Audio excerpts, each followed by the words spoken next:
Assalamualaikum warahmatullahi wabarakatuh. Selamat pagi anak-anakku semua. Berjumpa lagi hari ini dengan Usari. Hari ini kita akan belajar tema 8, daerah tempat tinggalku, subtema 1, lingkungan tempat tinggalku. Diperhatikan dengan baik-baik ya anak-anak, supaya anak-anak semua dapat memahami materi hari ini dengan baik. Langsung saja. Pengertian teks fiksi dan unsur-unsurnya. Teks fiksi adalah teks yang berisi rekaan atau hayalan yang tidak berdasarkan kenyataan. Nah, unsur-unsur teks fiksi itu apa saja anak-anak? Ya, yang pertama ada tokoh, kedua tema, ketiga alur, keempat latar, dan yang kelima amanat. Di sini Usari akan jelaskan satu persatu. Tokoh. Tokoh adalah pelaku cerita atau sesuatu yang mengalami peristiwa di dalam suatu cerita. Tokoh dalam suatu cerita tidak selalu berwujud manusia. Tokoh dalam cerita bisa berwujud hewan, tumbuhan, atau benda lainnya. Yang kedua, tema. Tema merupakan dasar cerita atau sesuatu yang menjadi pokok terbentuknya suatu cerita. Yang ketiga yaitu alur.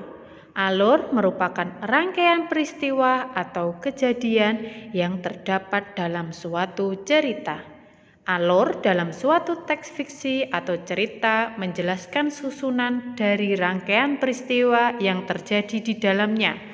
Mulai dari peristiwa di awal cerita, permasalahan yang terjadi, hingga penyelesaian masalah dalam cerita. Yang keempat, latar. Latar merupakan keterangan yang menjelaskan keadaan dalam suatu cerita.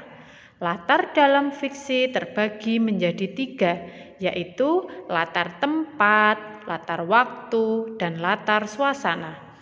Maksudnya latar tempat itu apa anak-anak? Maksudnya yaitu latar tempat suatu tempat yang digunakan, contoh mungkin di sekolah atau di rumah.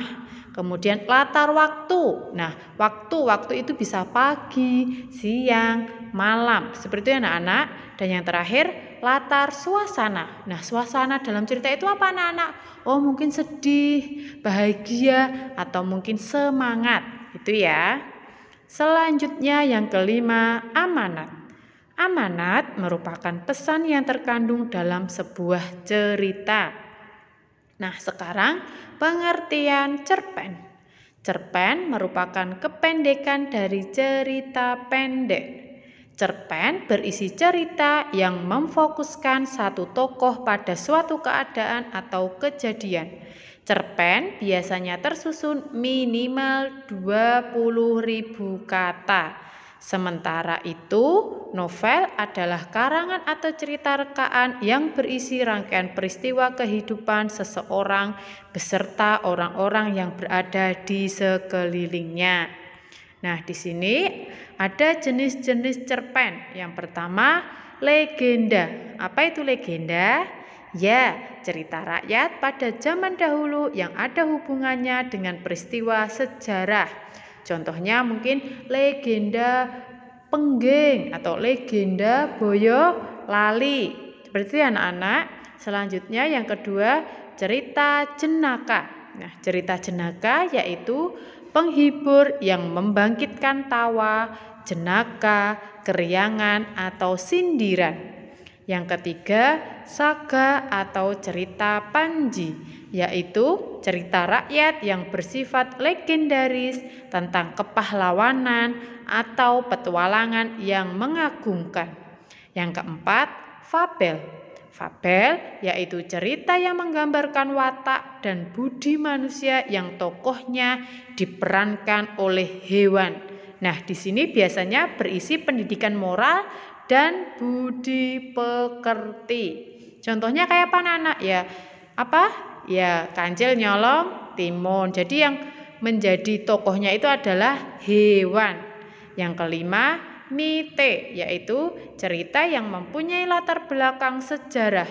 dipercayai oleh masyarakat sebagai cerita yang benar-benar terjadi, dianggap suci, banyak mengandung hal-hal yang ajaib dan umumnya ditokoi oleh dewa.